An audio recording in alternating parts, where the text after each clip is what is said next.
Un saludo cordial a todos los amigos y seguidores de Post La Verdad. Sean ustedes bienvenidos a un nuevo episodio podcast de hoy martes 19 de abril, siendo ya las 5:01. Iniciamos este episodio podcast con una muy buena canción de los Pet Shop Boys.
Estaba sonando la canción It's a Sin de los Pet Shop Boys versión 2001 remasterizada.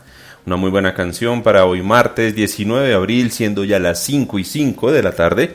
Y ya saben que el podcast de Pues la Verdad se emite en vivo y en directo a través de Spreaker. Ahí nos pueden encontrar de lunes a viernes desde las 5 de la tarde. También estamos los domingos 9 de la noche en la selección musical de Pues la Verdad. Toda la información en la descripción de este episodio podcast, ahí la pueden encontrar. También está el enlace del grupo oficial en Telegram. Le mandamos un saludo a un Álvaro que dice: saludos amigos de Pues la Verdad, al fin los puedo escuchar hoy. Muy ochentera la intro de hoy, nos escribía en el grupo oficial en Telegram. Muchísimas gracias. Y también saludos a Diego Arevalo que dice: buenas tardes, aquí de nuevo escuchando el podcast de Pues la Verdad en el chat en Spreaker.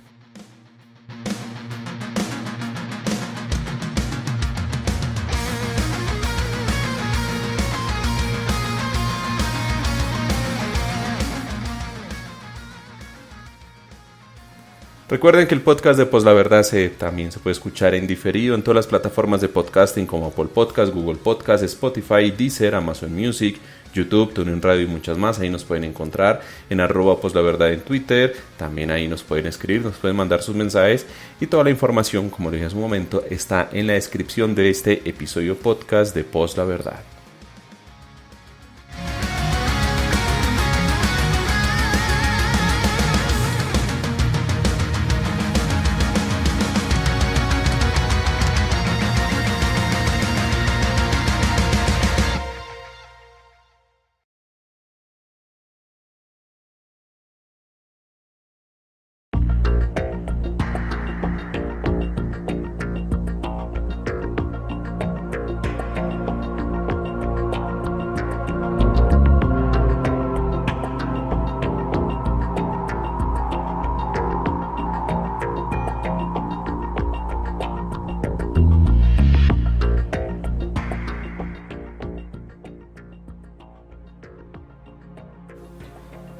Y después de la intro habitual de los avisos parroquiales, de las cuñas de Pues la Verdad, vamos a iniciar este episodio de hoy martes. Y es que estaba revisando noticias, alejándonos un poquito del tema electoral. Ya ayer hablamos sobre Petro, sus cagadones, sus embarradas, cómo le hace la vida fácil a Fico y todas esas cosas con lo que sucedió con el tema de la cárcel, del perdón social, de la notaría, mejor dicho.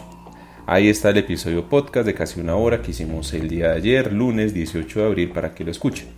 Hoy quiero que hablemos en primera medida sobre la noticia que ya se fijó fecha para el fallo que va a emitir, un nuevo fallo que va a emitir el Tribunal de la Haya este 21 de abril. O sea, ya dentro de poco vamos a tener un nuevo fallo. De hecho, ya delegados del gobierno, Cancillería y demás están en Holanda, en Países Bajos, que será este jueves 21 de abril, sobre las 3 de la mañana, hora de Colombia, se publicará el fallo, se hará a conocer, se le hará lectura. Entonces vamos a ver qué resuelven ellos con el caso de San Andrés Islas.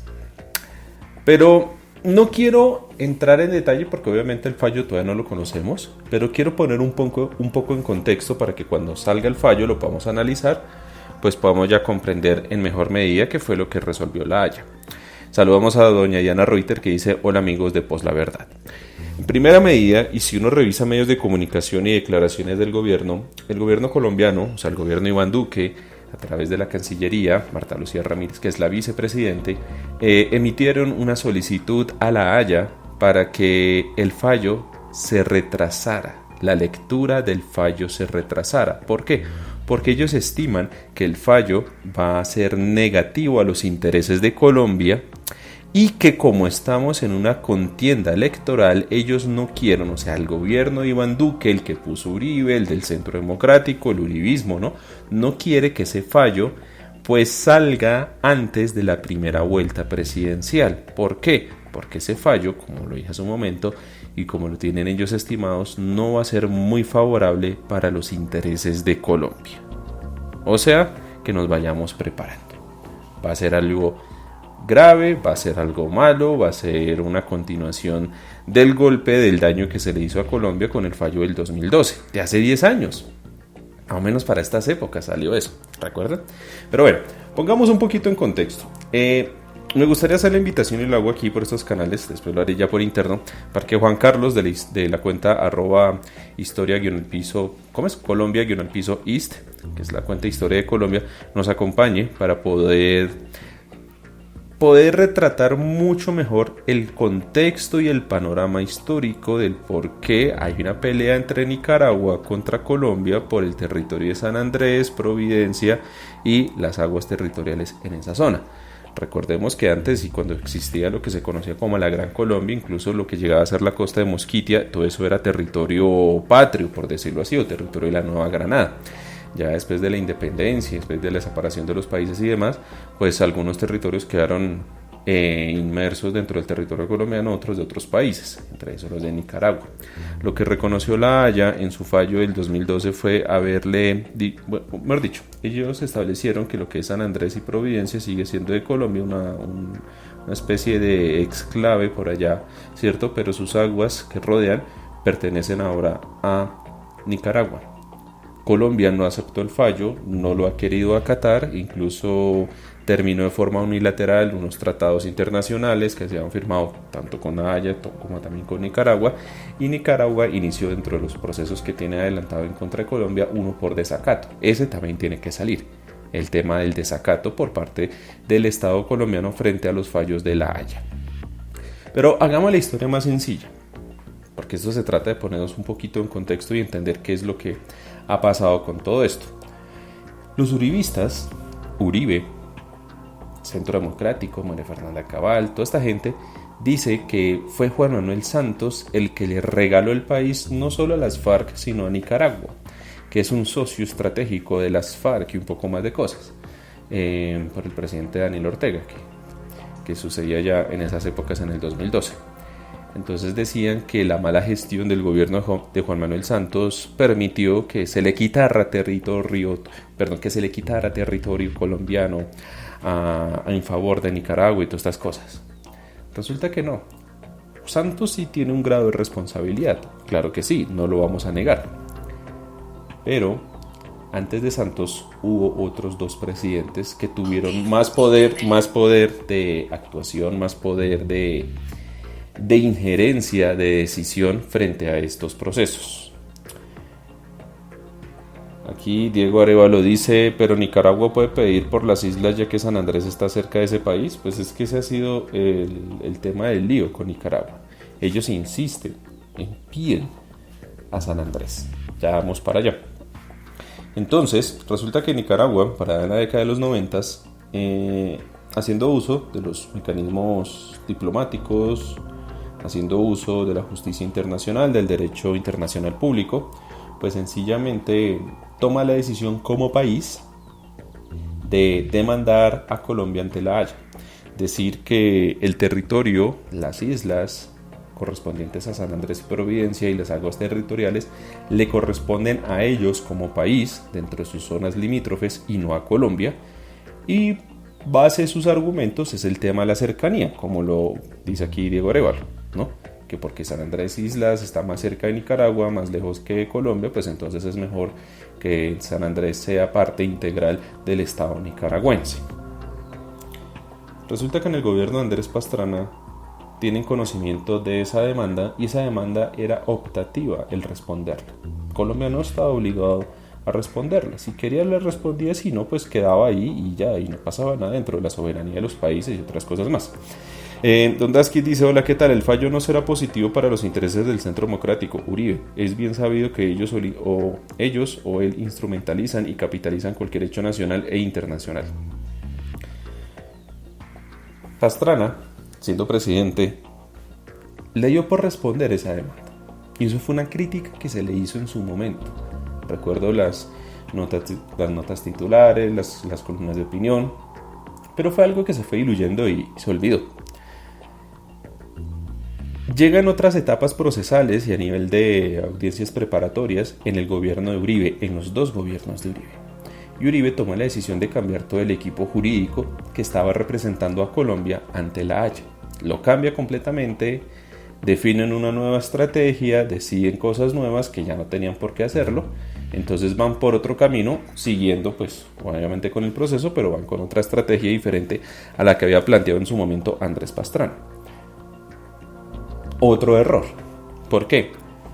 Porque cuando llega Juan Manuel Santos, cambian eso otra vez. La canciller Holguín, que hoy anda muy activa haciéndole campaña a Fajardo, decidió con el presidente Juan Manuel Santos también cambiar el equipo jurídico, cambiaron la estrategia, pero ya era demasiado tarde, ya estaban en las etapas finales del proceso y solo quedaba la lectura del fallo. Recordemos que Juan Manuel Santos llegó al poder el 7 de agosto de 2010, el fallo salió en el 2012. Otro error. En cambio, Nicaragua, independiente de los gobiernos que tuviera, fueran de derecha o de izquierda, independiente de la persona que estuviera en la presidencia, mantuvo siempre una única estrategia, mantuvo siempre un único staff de abogados, por decirlo así, mantuvo siempre un mismo equipo trabajando no para el presidente de turno, sino trabajando para un Estado, para el Estado nicaragüense. Y es que Nicaragua, en el contexto de ellos y desde su perspectiva, lo veían como una lucha contra un país grande, contra un país amigo de Estados Unidos, un país que los intimidaba, un país que cada vez que había algún reclamo, sencillamente mandaban buques de la Fuerza de la Armada Nacional, sobrevolaban aviones de la Fuerza Aérea, hacían una presencia militar o incluso una presencia militar conjunta con Estados Unidos. Entonces le decían a Nicaragua: no se meta con Colombia, pilas con esto, y los nicaragüenses empezaron a sentir que este proceso tenían que ganarlo. Entonces el presidente de turno mantuvo las reglas de juego, mantuvo el equipo jurídico y llevó a cabo el proceso que fue favorable en mayor parte a Nicaragua, pero que favoreció a Colombia con el tema de seguir conservando a San Andrés Islas y a Providencia. Pero ellos van por más. Ellos dicen que el mar territorial que les reconocieron en ese fallo del 2012, Colombia no lo ha acatado, Colombia no se los ha respetado, Colombia los ha cuestionado, Colombia los ha vulnerado, ha hecho presencia militar, ha hecho un poco de cosas. Que por eso es el tema del desacato que también va ahí con todo este menjurje de procesos que hay en contra de Colombia. La canciller Holguín decía en el 2012 que La Haya era más bien un tribunal, sí, ellos son más bien un tribunal que fallan más. Ella no lo dijo en equidad, ella lo quiso decir, ellos son más salomónicos a la hora de tomar decisiones. Pues haciendo énfasis a un término muy popular que es el fallo o el término salomónico o sí, es una decisión salomónica. Jurídicamente eso no tiene así, jurídicamente lo correcto es decir, es un fallo más bien en equidad, en donde se busca quitarle a alguien algo que tiene para reconocerle un derecho a otra persona que lo está reclamando, pero sin quitarle el 100% de lo que piden que le quiten. En este caso, a Colombia le quitaron un gran porcentaje de mar territorial de aguas exclusivas colombianas y se los entregaron a Nicaragua, pero Colombia sigue conservando hasta el día de hoy, por el momento, las islas de San Andrés, Providencia y demás. El fallo fue criticado. Salió Uribe, que era oposición de Santos, con el tema del proceso de paz, a decir que Santos le está entregando el país a las FARC y a Nicaragua. Salió Ordóñez, salió todo el mundo a criticar a Juan Manuel Santos. Salió Pastrana a decir que cómo era posible que Santos perdiera ese proceso, que cómo era posible que se diera. Y Santos, pues muy inteligentemente dijo: pues mire, nosotros hemos consultado todos estos procesos a través de la Comisión de Relaciones Exteriores, que no es más que una comisión en donde se reúnen los expresidentes y los excancilleres que ha tenido Colombia a lo largo de su historia y que estén vivos, en donde el presidente de turno les consulta y ellos pues le aconsejan, le asesoran frente a decisiones importantes que tiene que tomar como jefe de Estado. Entonces Juan Manuel Santos incluso pidió al Consejo de Estado que si le podía dar el visto bueno para levantar la confidencialidad de las actas de las reuniones que tuvo Santos con Pastrana, con Uribe y con los ex cancilleres en torno al tema de La Haya, San Andrés y Nicaragua. A lo cual Uribe y Pastrana obviamente dijeron que no, que eso no se podía levantar, que eso era confidencial, que esos temas no se podían poner de conocimiento público, que eso era atentar contra la seguridad del país, que eso era atentar contra la seguridad nacional, que esos son temas delicados, top secret, for your eyes only y un poco más de cosas, ¿no? Y ahí quedó el tema. El tema se nos fue olvidando. Santos, pues que teniendo a través de la mermelada mucho control sobre la prensa, intentó que el tema se olvidara. Y que ya no habláramos de San Andrés, sí quedó en el recuerdo que perdimos unas aguas, pero nunca nos mostraron bien cómo. Si uno mira los mapas oficiales de Colombia, todavía no es muy claro el tema territorial, todavía no está explícito, ¿no? Santos tuvo otras jugadas que fue salirse de unos pactos, el pacto de Bogotá si mal no recuerdo, desconocer la autoridad de La Haya frente a algunos temas, decir que Nicaragua era un estado que quería cometer injerencias dentro del territorio colombiano, que en Colombia el único órgano que puede definir las fronteras es el Congreso de la República, mejor dicho. Se metió en diferentes distracciones y leguleyadas, por decirlas así, y el tema quedó en eso. Pasó lo del huracán, ya gobierno Iván Duque, fue Iván Duque, montó en una cuatrimoto, dio la vuelta en la isla, se tomó fotos, estaba lo más de play, con gafas de sol, contento, feliz, todas esas cosas, ¿no? Y dijo que iba a reconstruir San Andrés en 100 días y demás. Y pues esos 100 días pues ya pasaron y nada ha pasado con el tema de San Andrés, no está bien. De hecho, si ustedes hablan con personas que están en San Andrés, en las décadas pasadas se sentían colombianos. Ellos cuando les hacían la pregunta si querían seguir siendo parte de Colombia o más bien acercarse a Nicaragua, ellos decían pues es que con Colombia tenemos una conexión importante con Cartagena, tenemos convenios, tenemos cosas, entonces pues Colombia es un país que tiene un mejor estatus que Nicaragua. Hoy lamentablemente la situación es al contrario. Hoy lamentablemente, y triste porque esas encuestas sí no se hacen públicas acá, pero personas que han ido a San Andrés, personas que lo pueden contar, y cuando les preguntan dicen que pues que Colombia los tienen en el olvido, que aquí solo los obligan a estudiar turismo, que aquí no hay mayores oportunidades, que aquí sencillamente dependen de los que les quieran mandar desde Cartagena, que la presencia del gobierno no sirve, que, mejor dicho, que antes los dejaron abandonados. Entonces los raizales, que son un grupo de personas propios de San Andrés y demás, pues se sienten abandonados por el Estado colombiano. Y Arevalo dice, los isleños antes no están pidiendo independencia ante Colombia. No, ellos pues de pedirla sí, pero lo que pasa es que son demasiado pequeños y dependen mucho de un gobierno central, de un gobierno, de un Estado. Para temas de comidas y otras cosas más, ellos autosuficientes, ¿hasta qué punto pueden ser? Pues es difícil. Entonces ellos ven que con Nicaragua puede ser mejor la cosa y de hecho está el descontento.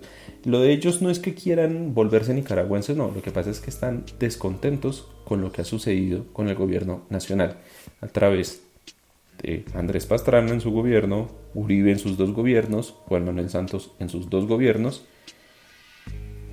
y pues el gobierno de Iván Duque en estos últimos 4 años. Más o menos este es el panorama. Hay muchos casos de territorios que están cerca de otro país pero que no pertenecen a ese país. El más famoso y el más conocido son las que en Argentina se conocen como las Malvinas, pero que en Inglaterra se conocen como las Falkland Islands.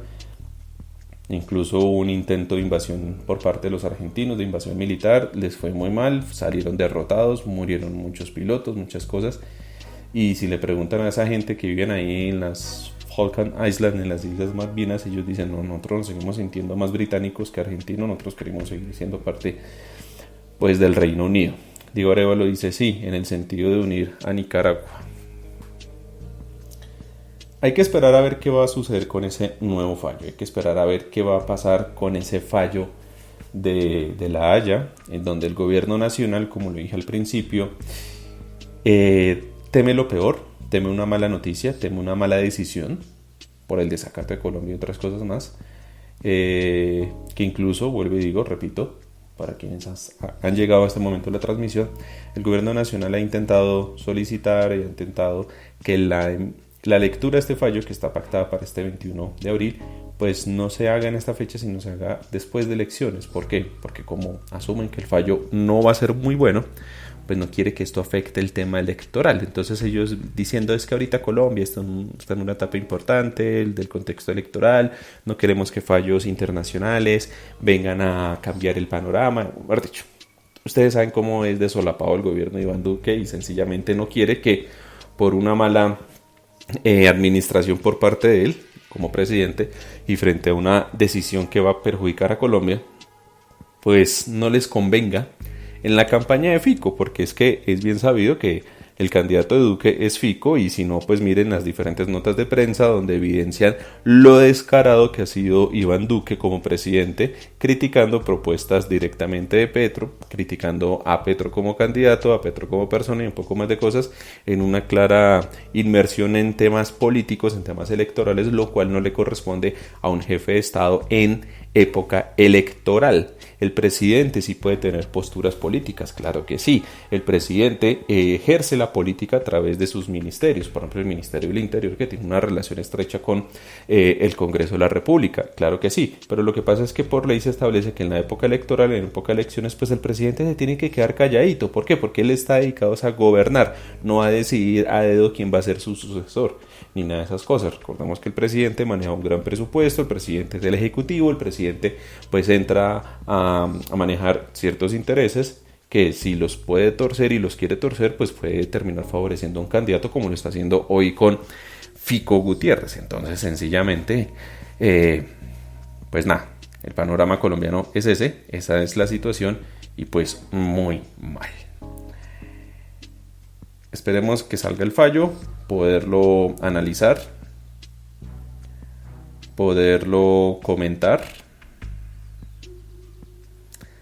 y traer a Juan Carlos de la cuenta de Historia de Colombia para que nos cuente un poco más esa parte histórica, el por qué los reclamos de Nicaragua y el por qué los reclamos de Colombia con toda esa zona del Mar Caribe con San Andrés, Providencia e islas. Para pasar al segundo tema que tenía acá, que lo titulé así. En Semana Santa muchas personas padecieron el pésimo estado de las carreteras colombianas subdesarrollo. Minutos antes de iniciar este episodio podcast saqué un trino en mi cuenta @jbp008 para que lo busquen. Ahí puse lo siguiente, a modo de pregunta también para que ustedes lo respondan. Vamos a ir leyendo unas respuestas. Hay muchas formas para evidenciar el subdesarrollo en Colombia. Ejemplo, no tener trenes para el transporte y carga de pasajeros, pésimas carreteras, muchos peajes y costosos, la brecha digital y la poca cobertura que hay en internet. ¿Qué otros ejemplos se les ocurren? Y miren que me han respondido. Aquí Sipsónico dice educación pública de calidad en primaria y secundaria que disminuya la brecha respecto a la privada. Soy el Cuy dice personas ebrias los domingos en la tarde. Harold Besorio dice pobreza extrema, baja oferta de educación pública, desigualdad, salarios astronómicos a funcionarios, sistema judicial desbordado, alto porcentaje de presupuesto para la guerra, precaria inversión en ciencia, innovación y investigación, crimen organizado con poder político. Filipo Ruiz dice el analfabetismo funcional. Muñeca Brava también me responde, dice el pésimo servicio de salud de salud que discrimina y aumenta todas las brechas posibles. Ahí está la respuesta al trino. Y es que lo que pasó en esta Semana Santa es una evidencia, es una muestra clara que pues Colombia es un país desarrollado, es un país pobre, es un país del tercer mundo. No somos un país en vías de desarrollo. Esa es la forma tibia, la forma solapada, la forma mentirosa de maquillar, perfumar un bollo al decir que somos un país en vías de desarrollo. No, hay que decirlo como eso. Somos un país subdesarrollado, un país tercermundista. Doña Jen se conecta y dice buenas tardes amigos de Pues la Verdad. Muchísimas gracias a Jen que está aquí con nosotros. Y si ustedes miran las noticias y miran los trinos de la Semana Santa, pues gente que quedó atrapada en el transporte público, en el transporte de carretera, en sus vehículos, en una ruta tan pequeña como ir de Bogotá a Melgar, 7, 8 hasta 9 horas reportaron, con peajes caros, con peajes costosos. Sencillamente nos cobran peajes como si fuéramos un país del primer mundo para unas carreteras de un país del tercer mundo. La cuenta @monedas de Colombia, Monedas Colombia, publicó un trino el 17 de abril a las 4:41 de la tarde. Dice lo siguiente: década de 1970 a 1980, Bogotá a Cali, de Cali a Bogotá, en tren, en 14 horas. Precio del pasaje, 15.85 pesos en ferrocarriles nacionales, 500 kilómetros de distancia. 2022, Bogotá-Girardot, 8 horas, 4 peajes, 120 kilómetros. Y nos pone una imagen sobre la publicidad del tren, del viaje de los ferrocarriles nacionales de Bogotá a Cali. Entonces dice esto, lo voy a leer completo para que vean cómo era de bonito esto. De Bogotá a Cali, de Cali a Bogotá, en 14 horas. A partir del 8 de diciembre, viajando con todo confort en autoferros modernos en los ferrocarriles del Pacífico y de Girardot. Precio del pasaje, incluyendo puesto en automóvil, en la carretera Ibagué-Armenia, 15.85 pesos. Itinerario: salen de Bogotá a las 6:45 de la mañana y llegan a Cali a las 8:50 de la tarde. Bueno, 8:50 de la noche, perdón. Salen de Cali a las 6:15 de la mañana y llegan a Bogotá a las 8:25 de la noche. O sea, 8:25 pm. Ferrocarriles nacionales. Triste, ¿no? Antes se podía. Antes teníamos trenes. Y estaban creciendo, estaban funcionando. Pero pues lamentablemente ya no. Diego Arevalo dice: Colombia, tanto los gobiernos nacionales y gobiernos regionales dejaron tirados a los campesinos y es muy alarmante que muchos dejaron el campo porque no era viable. A mí sí me asusta que ya prácticamente no hay gente para trabajar en el campo, y esto con temas de seguridad alimentaria y todo es muy grave, esto que nos dice aquí don Diego Arevalo. Otra muestra más del subdesarrollo que hay en Colombia. Colombia es de los poquísimos países que no tiene tren. Colombia es de los poquísimos países que no tiene una red férrea para transportar tanto pasajeros como carga. Aquí todo nos lo traen en carga terrestre, en tractomula, de lo que llega en Buenaventura, de lo que llega en Cartagena a través de los barcos. De hecho, ahorita hay alerta, declararon estado de alerta sanitaria en Buenaventura. Llevan varios días sin agua potable. Abren la llave y les sale el agua sucia, les sale el agua turbia. Imaginen cuántos millones de dólares no se mueven en el puerto de Buenaventura. Y es una de las ciudades más pobres, en peor situación que puede tener el país. Buenaventura es nuestra puerta al Pacífico. Buenaventura es el puente que tenemos con China, con Japón, con Corea, con toda Asia, con la parte del Pacífico de Estados Unidos, con los puertos del Pacífico de México. No por nada, incluso Colombia hace parte de la Comunidad del Pacífico, con México, con Chile, con Perú. Y el puerto de Buenaventura es un muy mal puerto. Todos los actos de corrupción que ahí suceden, muestra de lo que es Colombia como país subdesarrollado. Y toda esa carga que llega, por ejemplo, el celular, la tableta, todo eso que hacen en China, ensamblan en China, o los tenis, Adidas, lo que sea, Nike, todo, por más marca occidental, por más marca que sea, todo lo hacen en China, pues lo traen en containers. Y esos containers llegan a Buenaventura, y en vez de cargarlos en un tren como se hace en cualquier otro país del mundo, sencillamente los cargan en tractomulas. Y esa tractomula tiene que traer todos esos productos, y esos productos son más costosos aquí en Colombia que en otros lados, pagando impuestos y demás, por ejemplo. ¿Por qué? Porque a nosotros nos cobran, primero, la tractomula. Segundo, el salario del conductor, el peaje o los peajes que pague esa tractomula, la gasolina, los fletes, ¿no? Todas esas cosas, todos los gastos de distribución. Y encima el almacén que lo va a vender pues busca sacarle una ganancia, entonces obviamente va a tener un incremento en el precio.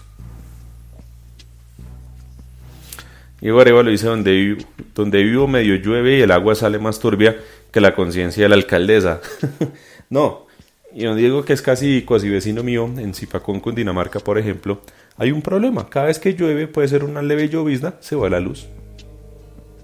Y lo que era Faca, Cundinamarca, Albán, Mosquera, Madrid, Funza, todo eso era con la empresa de energía de Cundinamarca, empresa que fue vendida, fue desmantelada, y ahora cogió toda esa operación Codensa, y Codensa da la respuesta, porque esa es la respuesta que ha dado el municipio de Zipacón cada vez que reclama, que ellos no van a hacer mayor mantenimiento, que ellos no van a hacer una mayor renovación de la infraestructura eléctrica, porque para ellos no es negocio, porque es que en Zipacón hay muy poca gente, viven unos cuantos miles de habitantes, y que eso pues para ellos no es negocio arreglar eso, pues sencillamente mantienen lo que hay y no van a poner nada nuevo. Y entonces siempre se ha pedido desde la alcaldía de Zipacón que por favor haya mayor contundencia a la hora de reclamar. Se pide que haya una unión entre los alcaldes de Anolaima, Cachipay, Zipacón y alrededores, para que con la gobernación de Cundinamarca se diga, bueno, ¿qué está pasando? Porque en Zipacón una vez por semana, 2 veces por semana y hasta 3 y más se va la luz, y es una ida de luz que dura 6, 8 horas, 12 horas o hasta 2, 3, 4 días. En donde, por ejemplo, en la casa donde mi mamá y mis hermanos, sencillamente se nos han quemado bombillos, se nos han quemado microondas, televisores, un poco más de cosas, y por más que uno meta tacos fuertes y que uno meta estabilizadores, todo sigue estando en riesgo. Y en donde la gente que trabaja y vive en Zipacón y que saca productos, por ejemplo, para comerciar y demás, se le terminan dañando las neveras porque sencillamente se va la luz y se queman. Eso es otra muestra más de lo que es Colombia como país subdesarrollado. Muchas gracias a don Diego Arevalo que nos trajo este comentario para aprovecharlo aquí. Bueno, continuamos. Entonces, Colombia no tiene trenes, no tiene vías férreas. De hecho, ayer hubo un plantón por parte de muchos trabajadores que viven en la zona de la Sabana de Occidente, que entra a Bogotá tanto por la calle 13 como por la calle 80, a protestar porque sencillamente el ingreso a Bogotá es inmamable, es una vaina absurda. Medio hay un choque y sencillamente la calle 13 queda quieta y se hace un trancón desde Madrid por la variante hasta Bogotá, o sencillamente por el gran tráfico que hay se forma un trancón también larguísimo hasta Mosquera, y resulta que uno entra a ver y es que es por los semáforos que hay en la calle 13 dentro de Bogotá, que están mal sincronizados, porque la calle 13 es una calle muy fea, muy mal mantenida, en donde escasamente aparecen uno que otro huecos y ni siquiera tiene andenes, y si ustedes miran de lado a lado, todo es polvoroso, todo está roto, en épocas de lluvia se vuelve fangoso, se vuelve imposible andar ahí, y encima a la alcaldesa se le ocurrió la grandiosa idea de meter unos ciclocarriles y un poco más de cosas, que ha hecho que el transporte sea cada vez más lento, y mucha gente, y me consta que incluso en mi época universidad más de una vez uno llegaba tarde porque sencillamente el transporte pues no era rápido. Y es que eso es un problema que lleva décadas. Las entradas a Bogotá son horribles. Todas las entradas a Bogotá son feas. La única entrada a Bogotá que era bonita y ya se está dañando cada vez más era la calle 26, pero era por la que conectaba al aeropuerto. De resto, por la autopista sur, por la vía al llano, por Choachí, por la Calera, por la autopista norte, que autopista solo tiene el nombre, por la calle 13, por la calle 80, las entradas a Bogotá son horribles, son malísimas. Eso no es calidad de vida y no se ve justificado, porque sencillamente la gente que vive en Cundinamarca paga impuestos, la gente que vive en Bogotá paga impuestos, y no hay presencia del Estado a la hora de arreglar este tipo de vías, este tipo de entradas. Y entonces había un proyecto que todavía está en stand-by porque todavía no le han dado luz verde para iniciar, que es el tema del Regiotram, que es el tren regional que va a conectar de Faca hasta Bogotá directamente a la estación de la Sabana, en un trayecto que se estima que va a ser de 40 minutos desde Faca hasta Bogotá y viceversa, y que sencillamente no le han dado luz verde para iniciar. Y conozco de muy buena fuente, porque he trabajado con gente que está dentro de ese proyecto del Regiotram, donde me dicen, es que todo lo teníamos listo para iniciar desde el 2020, pero con la excusa de la pandemia, con otras vainas, con otras cuestiones, porque todavía no han legalizado algunos terrenos, y porque sencillamente hay una pelea, hay una triple pelea. En la gobernación de Cundinamarca, él está metiendo todo para que el asunto se resuelva allá y se inicien cuanto antes las obras del Regiotram, o sea, del tren de cercanías. Pero la alcaldía de Bogotá, primero con Peñalosa y ahora con Claudio López, han puesto trabas y han peleado por el tema de los diseños, que por el tema de dónde va a pasar el tren, que ellos no quieren que sea por ahí, que no quieren que sea por allá, que no quiere que esto sea así, que esto quiere que sea allá, y se han agarrado con el gobierno nacional, o sea, con Iván Duque, con el tema del Regiotram. Mientras tanto, la gobernación de Cundinamarca intenta y puja para que el tema se resuelva, pero sencillamente no avanza y el tema está quieto. Y como estamos en época electoral, pues sencillamente hay que dejar esto quieto porque hay que esperar a ver qué presidente va a quedar, cómo va a quedar el tema del Congreso, para decidir si finalmente se decide o no. Se han gastado plata en diseño, se ha gastado plata en contratos, se ha gastado plata en licitaciones, todo está listo, todo está montado, falta que den luz verde para que inicien las benditas obras y sencillamente no lo han iniciado. Y vuelvo y digo, toda esta información que tengo es porque he trabajado y he coincidido con personas que están con intereses, con trabajos, con contratos directamente con la gente de Regiotram, que casualmente esto lo manejan los chinos. Se contrata una empresa china diferente a la que maneja el tema del metro de Bogotá, del dichoso metro que no ha empezado, pues es otra empresa china pues que está ahí. Diego Arevalo dice, el Regiotram ni sabe cómo va a entrar a Bogotá, lo que tengo entendido va a ser por la vía. Bogotá todo lo hacen Colombia todo lo hacen con las patas, dice Diego Arevalo. Don Dasquiet dice, ¿para qué metros o trenes si los Transmilenios van a hacer lo mismo y más barato? Pues de hecho Peñalosa como alcalde intentó impulsar un proyecto de ley con respaldo a Angélica Lozano y otra gente del Partido Verde, los homeopáticos de la política, para que se sacara a través de una ley el poder disponer pavimentar las vías férreas. Y es que las vías férreas no son ni del municipio ni del departamento, son de la nación, y es la nación, Ministerio de Transporte, quien decide qué hacer con cada una de las vías férreas que hay en el país. Entonces le corresponde a la nación como tal, pues por ejemplo arreglar el tema del Regiotram. Y es que el trazado ya existe, el trazado del tren ya existe, el que hicieron desde el siglo antepasado, todos estos trenes que tenemos en Colombia y que están ahí por ejemplo, ahí en las bodegas de Ferrocarriles Nacionales, en la entrada de Faca en Cartagenita, sencillamente que se están pudriendo el óxido y todas esas cosas. Todas las vías férreas existen, lo único que tienen que hacer es adecuarlas, ampliarles la trocha.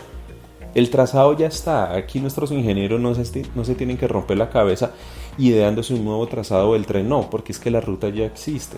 Sencillamente lo que tienen que hacer es adecuarlas, ampliar la trocha. Y por ejemplo, para el tema del Regiotram, el trazado está, funciona muy bien. Por ahí vi que Lleno en Twitter subió un video muy bonito del tren de la Sabana, que conecta de la estación de la Sabana hasta Zipaquirá o hasta Nemocón, dependiendo de la ruta que uno escoja. Y por ejemplo es una clara muestra que efectivamente, con tal de adecuar esas vías férreas, sencillamente el sistema del tren funciona, porque funciona. Diego Arevalo dice, en Faca están las obras, donde queda la estación, ya levantaron y ya está la nueva vía, pero es poco. Sencillamente es que han podido hacer hasta ahí nomás, porque todo el tema es de Bogotá. Entonces hay una pelea entre Gobernación, Alcaldía de Bogotá, Gobernación de Cundinamarca, Alcaldía de Bogotá y pues la Nación, o sea, Presidencia de la República. Hablemos del otro, de los peajes. Colombia es un país con los peajes más caros. Colombia es un país que más tiene peajes por kilómetro.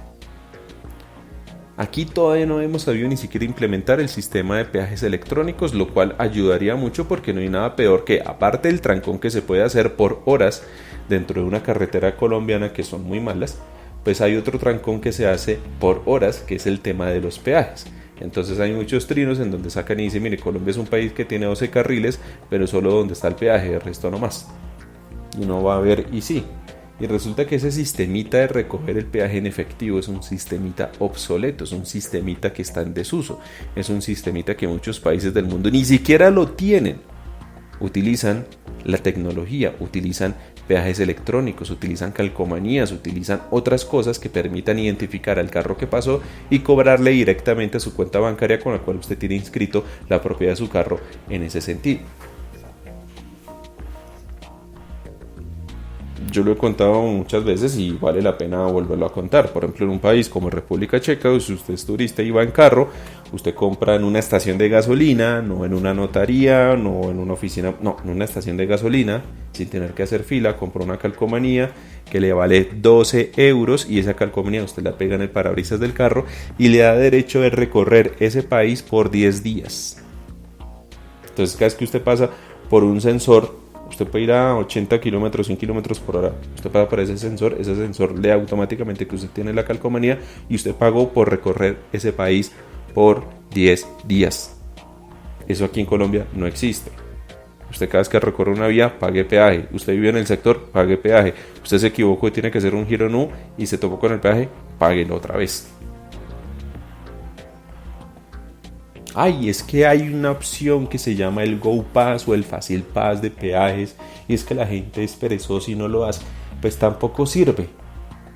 Porque una vez me pasó, iba en un carro que tenía el sistemita ese del Go Pass, creo que se llama, que sirve únicamente en la autopista norte, y cuando lo intento usar para pagar el peaje, para que él se lo leyera en el peaje de la calle 13 saliendo por Fontibón en Bogotá, sencillamente no se lo leyó. Entonces sale un tipo y dice: qué pena, pero es que usted tiene el otro sistema de peaje, que es el de electrónico, que solo sirve en la autopista norte. Para usar este tiene que hacer la fila y comprar el que sirve acá.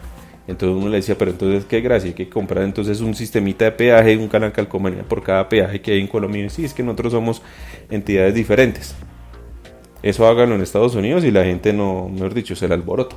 Porque resulta que en Estados Unidos los peajes son electrónicos. Usted compra su peaje, su calcomanía, y usted va y anda en cualquier estado, en cualquier lado, y allá entre ellos se cobran. Allá el tema de las transacciones por internet y todo lo tienen muy adelantado, más que acá. Aquí se complican mucho las empresas de peajes, los que manejan cada uno de los peajes, en cobrarse entre ellos mismos. No, aquí hay que, si usted quiere utilizar el Go Pass de la autopista norte, entonces saca una calcomanía para ese. Pero si usted va a salir ahora por la calle 13, entonces tiene que comprar el otro. Pero si usted va a usar el de la calle 80, cómprelo uno. Y así estamos. Todo es un problema, todo es un complique, todo es una situación en donde perjudican al ciudadano. Somos un país subdesarrollado, somos un país del tercer mundo. Sencillamente, a ellos lo que les interesa es mantener el negocito de los peajes. Y es que el tema de los peajes, y nadie me va a hacer pensar lo contrario, el tema de los peajes sirve como un lavadero de dinero gigantesco. ¿O es que acaso ustedes cómo creen que hacen la contabilidad para poder cuantificar y establecer lo que les entró en dinero por cada vehículo? Esa gente factura y factura y factura y recibe plata y recibe plata y recibe plata y recibe plata. ¿Y qué hacen con esos dineros? Porque mantenimiento de las vías no lo hacen. El tema de carreteras no lo hacen. El tema de salud y de acceso y atención de emergencias no lo tienen.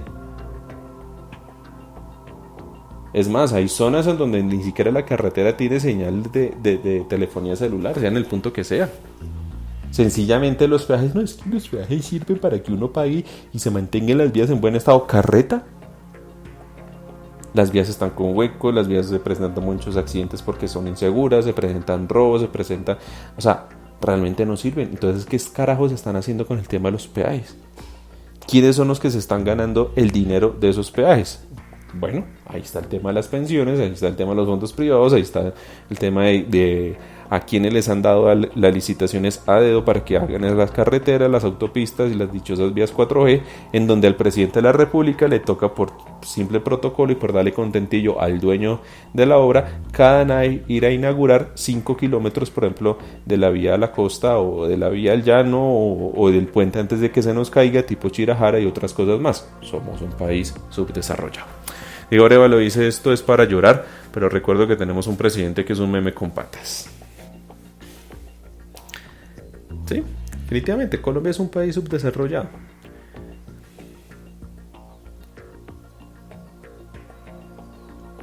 Colombia es un país que sencillamente no...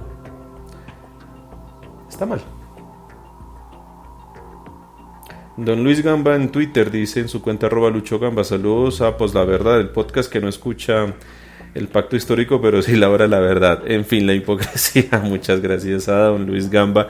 Y es que esto hacemos un comentario en el grupo en Telegram, compartimos un video de lo que fue la hora de la verdad hoy en la sección de Al Oído, en donde, si ustedes escuchan lo que dijo el doctor Londoño en comparación a lo que yo dije ayer aquí en este micrófono de Pues la Verdad, pues realmente nos escuchan. Como que el doctor Londoño no tiene nada más que hacer en su vida y escucha el podcast de Pues la Verdad y y replicó todo.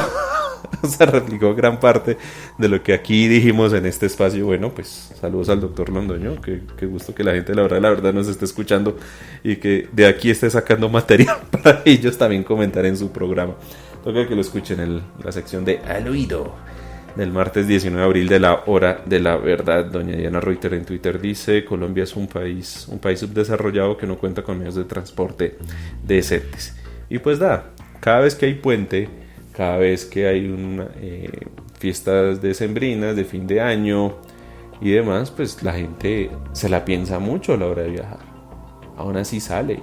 La terminal de transporte en Bogotá es repleta, y no solo la de Bogotá, las de cualquier otra ciudad, las de Ibagué, que he tenido el gusto de conocer, la de Cali, la de Medellín.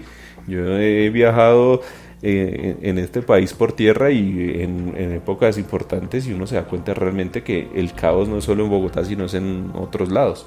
Y se nos volvió paisaje.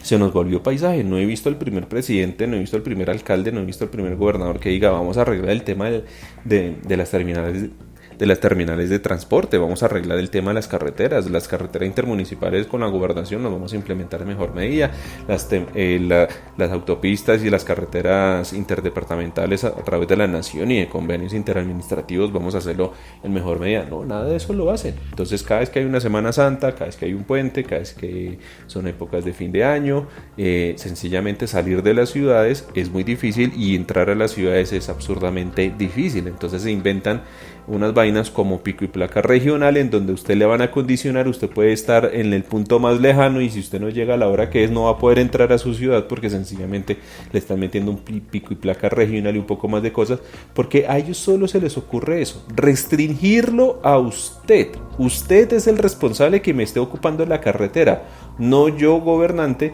que esté en la carretera en mal estado y que no sea capaz de arreglarla. No, o sea, tras de todo, tras de que estamos en una situación mala, precaria, nos echan la culpa y nos restringen en nuestro derecho, por ejemplo, de poder ingresar a la ciudad cuando vamos a regresar. Lo cual es absurdo. Es que la solución no es con pico y placas, no es prohibiéndole usted usar un carro, y que si tienes un carro de color rojo no lo puedes usar tal día, y si tienes un carro con una placa impar tampoco lo puedes usar otro día. Es que si tienes un carro y vienes de tal punto, no, o sea, eso es absurdo. Eso son medidas cortoplacistas. Pero las medidas a largo plazo, ¿qué? Vuelvo y digo, llevan décadas las alcaldías de Bogotá que no han arreglado el tema de las entradas de la calle 13, calle 80, autopista sur, autopista norte, vía al llano, Choachí, La Calera, todas estas cosas. Y eso pasa en otros municipios, en otras ciudades del país. Y ya que estamos hablando de la Sabana de Occidente, ni que se diga del trancón ahora que se hizo, porque sencillamente no terminó el gobierno Santos y no amplió el tema de la doble calzada hacia Facatativá. Entonces forma un trancón larguísimo de hasta 2-3 horas en Cartagenita, porque la glorieta, después de la glorieta, se vuelve una sola calzada. Y pasó el gobierno Iván Duque y no se hizo nada de eso.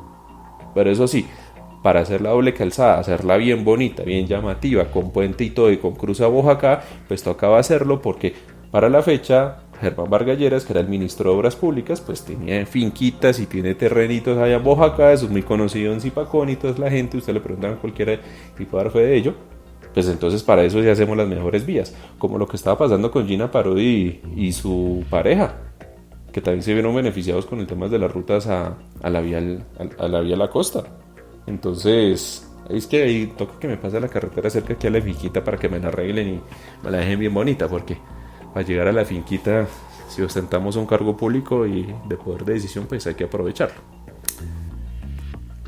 Doña Ana Reuter dice en Twitter: los peajes, el claro ejemplo de corrupción, abandono del Estado, país subdesarrollado. Bueno, no me quiero alargar más con esto, quería hacer esta pequeña reflexión con ustedes. Uy, sí, trancón en Faca, trancón en Funza, trancón en Chía, sí. Dice Igor Evalo aquí en el chat en Spreaker. No, es que son ejemplos que uno cita de aquí. Si uno se pone a citar el tema de la vía Las Palmas en Medellín, es la misma vaina. De la vía Jamundí por Cali también es lo mismo. Y ni se diga por la parte de Florida Blanca y todo, cuando hay trancón ahí en Bucaramanga. Bueno, la única variante que quedó bonita, que si acaso uno se da gusto y que a uno le ahorra mucho tiempo, es cuando uno va por Boyacá y uno evita entrar a Tunja. Entonces, y eso que Tunja es una ciudad bonita, a mí me gusta. Pero la variante para no entrar a Tunja le ahorra uno mucho tiempo si uno va más para el norte. Ahí está la reflexión para que ustedes también piensen, vean, recapaciten, caigan en cuenta, hagan catarsis, lo que sea, que Colombia efectivamente es un país subdesarrollado, teniendo mucho con qué. Que aquí no vengan con la excusa, es que como somos un país geográficamente difícil, entonces aquí hacer un puente se nos cae, hacer un túnel es muy difícil, hacer un metro subterráneo, uno hace un huequito y se nos llena de agua. No, eso es pura carreta, eso es puro engaño, eso sencillamente es una excusa mediocre y barata que utilizan los gobernantes de turno para no tener que asumir responsabilidad sobre lo que sí les toca hacer. Entonces, ¿qué? Somos el único país del mundo cagado que no puede hacer grandes obras porque es que nuestra geografía no sirve. Como si aquí no hubieran ingenieros, o si no los hubieran, pues se consiguen de afuera que puedan hacer grandes obras de infraestructura. Entonces, si ustedes miran fotos de, por ejemplo, un país como Austria, como Italia, que está en plenos Alpes, o Suiza, tiene muy buenas carreteras, tiene un sistema férreo y tiene un tren que funciona perfectamente y atraviesan los Alpes a mano de túneles y funciona lo más de bien. O si no, entonces miren cómo se conecta Francia con Inglaterra, bueno, Reino Unido, que es una isla, y el tren, el Eurotúnel pasa por debajo del lecho oceánico, pasa por debajo y conecta de París a Londres en muy pocas horas. Un viaje que tuve el gusto de hacer y quedé sorprendido de que allá sí pueden hacer las cosas. Pero aquí vienen y sacan pecho con el túnel de la línea, y si uno se pone a ver, el túnel de la línea es de los túneles más altos del mundo, es un túnel inservible, es un túnel que no sirve, es un túnel mal hecho, porque el túnel correctamente lo hubieran tenido que haber hecho desde Cajamarca hasta Calarcá, en la base de la montaña, no arriba, porque es que, o sea, la idea del túnel es ahorrar los gastos de tiempo que hayan para subir y para bajar, pero no, lo hicieron en un solo sentido, porque el hijo de madre túnel solo sirve de un solo lado. Eso en otros países no es así. Los hacen bien, funcionan. Hay infraestructura, hay carreteras, hay trenes, hay puentes, hay represas, hay presencia del Estado. La gente allá sí siente que paga sus impuestos para algo. Diego Arevalo dice, muchos salen a decir que toca dejar así, imagínense, sí. Facilismo hasta más no poder. Bueno, no me quiero extender más. Muchísimas gracias a todos ustedes. Mañana un nuevo episodio podcast. Mañana miércoles, si mal no recuerdo,